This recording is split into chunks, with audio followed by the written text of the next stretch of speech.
The modern world is a world in which business plays an important part.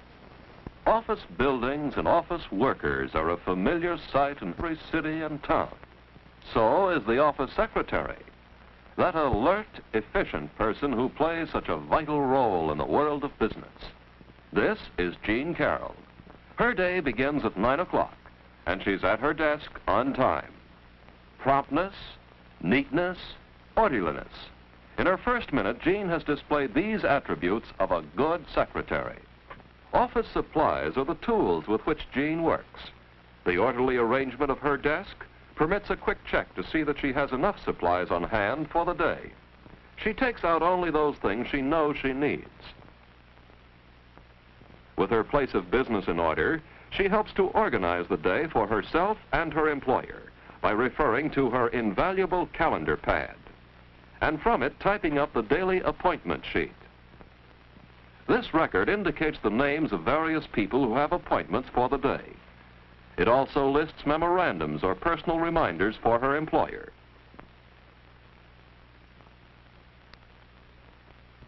The record is placed on Mr. Williams' desk before he arrives.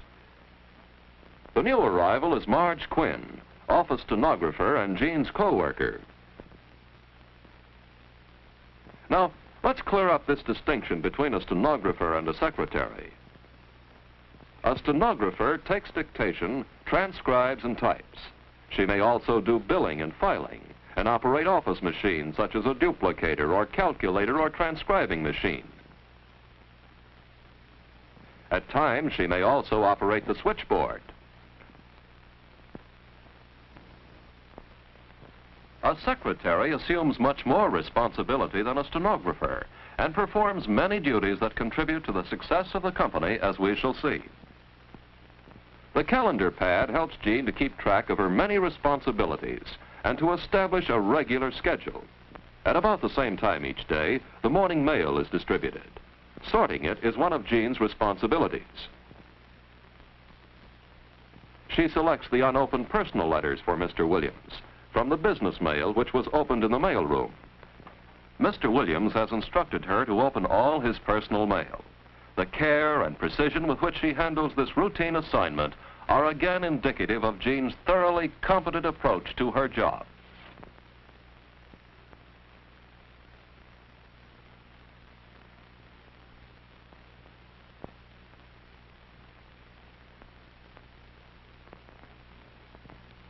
This takes a little longer than simply zipping the letters open, but it minimizes the dangers of tearing the contents or accidentally throwing away a loose enclosure. And of course, enclosures are no longer loose after they pass through Jean's hands. In checking through the business mail, she finds a letter which refers to some previous correspondence. So she gets out the file on this, in case Mr. Williams might want it later. And now the mail is in order. Good morning, Marge. Good morning, Mr. Williams. Good morning, Jean. Good morning, Mr. Williams. I want to talk to Mr. Dubois of Philadelphia. Will you call him for me at 11 o'clock? Why, yes, of course. That's Peter Dubois, isn't it? That's right. And it's very important. Jean makes a note of Mr. Williams' instructions on her calendar pad.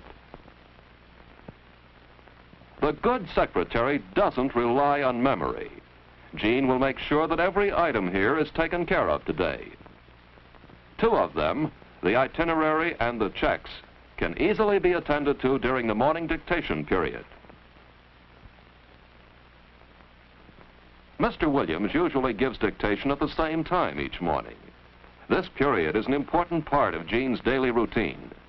She makes sure she has all her materials for taking dictation, plus the itinerary, the checks, and the file folder she got out earlier. Leaving Marge to answer the phone and receive any callers, Jean responds quickly. She recognizes her responsibility to conserve her employer's time. It's another essential part of her job. For all her other duties, taking dictation and transcribing her notes is Jean's most important responsibility, the foundation of secretarial skill.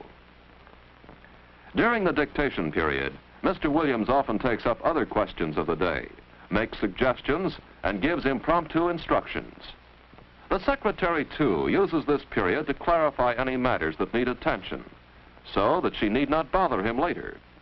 Foresight, such as bringing the file which she thought he would need. Dependability in attending to many personal and business details, such as making sure he signs checks. These are qualities which make the secretary a real asset to her employer.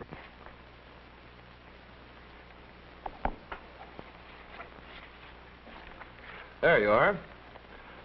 Now about this itinerary for my trip to Toronto. I've decided to stop off at Cleveland on my way back. That will be on the 28th. Can you rearrange this to allow me a day there? Very well. I'll check on hotel and train reservations. I think that will be all for now, Jean. Oh, by the way, I saw Mr. Carl. He won't be in this afternoon. Make his appointment for 9 o'clock tomorrow morning.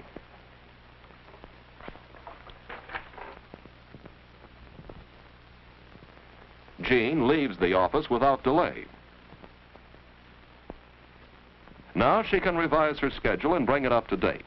On the calendar pad, she checks off the items that have been taken care of. The appointment with Mr. Carl is canceled.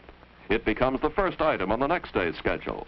For organizing her work is a continuing process from day to day and week to week.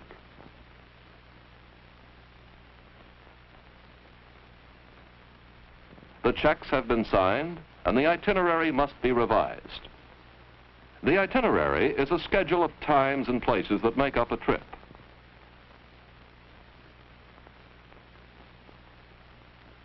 A hotel guide will supply the information Jean needs to arrange for Mr. Williams to stay overnight in Cleveland. Knowing where to look for information and how to use it is part of Jean's job. The secretary should be familiar with standard reference books like these.